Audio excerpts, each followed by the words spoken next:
అలసిన వానికి ఊరడించు మాటలు. సహోదరుడు భక్తి సింగ్ గారి పరిచర్య నుండి సేకరించిన అనుదిన ధ్యానములు. ఆగస్టు 9. న్యాయ విధులను బట్టి ఆయన దీనులను నడిపించును, తన మార్గమును దీనులకు నేర్పును. 25వ కీర్తన 9వ వచనం. మన దేవుడు సజీవుడైన దేవుడు, మన పక్షమున ఆయన పనిచేయును. దేవుని చిత్తముతో కూడిన జ్ఞానమును, బలమైన సజీవమైన విశ్వాసమును మనకు అనుగ్రహించును. నేను టోక్యోలో ఉన్నప్పుడు అక్కడి నుండి ఫిలిప్పైన్ ద్వీపములకు వెళ్ళవలసి సిద్ధపడుచుంటిని. కానీ ఇంకా వీసా రావాల్సి ఉంది. కావున నేను ఉత్తర జపాన్లోని ఒక ప్రదేశంలో కూడా వెళ్ళవలని సిద్ధపడుచున్నందున ఆ సమయంలో అక్కడకు వెళ్ళుట ఎంతో కష్టతరమైంది. కనుక ఉత్తర జపాన్ వెళ్ళుట మానివేయవలన, లేదా ఫిలిప్పైన్ ద్వీపంలోకి వెళ్ళుటకు వీసా ప్రయత్నం మానివేయవలన అని ఆలోచించుకొనుచు ప్రార్థించగా, దేవుడు నన్ను ఉత్తర జపాన్కు వెళ్ళమని, వీసా కూడా వచ్చునని ఎంతో స్పష్టంగా నాతో చెప్పి ఉన్నాడు. ఆ సమయంలో మెట్ల క్రిందికి వెళ్ళుము అను స్వరం వింటిని.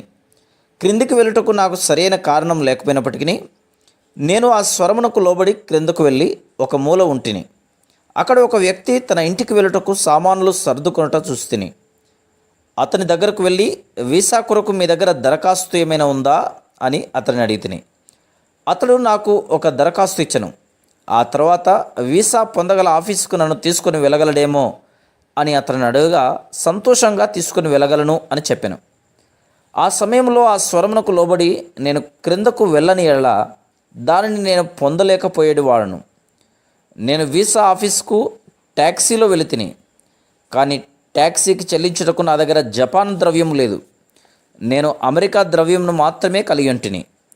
కానీ ఆ దినమున దేవుడు నన్ను ఆ వీసా ఆఫీస్కు వెళ్ళమని చెప్పి ఉన్నాడని ఎరిగి ఉండటం వలన నా విశ్వాసము నాకు ధైర్యమును ఇచ్చింది. నేను ఒక వ్యక్తి దగ్గరకు వెళ్ళగా, అతనిది కూడా అదే దారి గనక తనను కూడా మీ ట్యాక్సీలో తీసుకొని వెళ్ళగలరా అని నన్ను అడిగాను. వెంటనే నేను ఒప్పుకొంటిని. ట్యాక్సీలో దేవుని గూర్చి నేను అతనితో మాట్లాడి నా సాక్ష్యం పంచుకుంటుని. మేము ట్యాక్సీ దిగినప్పుడు ట్యాక్సీకి తానే బలవంతంగా డబ్బు చెల్లించను. ఈ రీతిగా దేవుడు నా అవసరములన్నింటినీ తీర్చుటకు పూనుకొనెను. ఆయన సన్నిధిలో నీవు దేవుని కొరకు వేచి ఉన్నేలా ఆయనే నిన్ను తన పరిపూర్ణ మార్గములో నడిపించును. Praise the lord.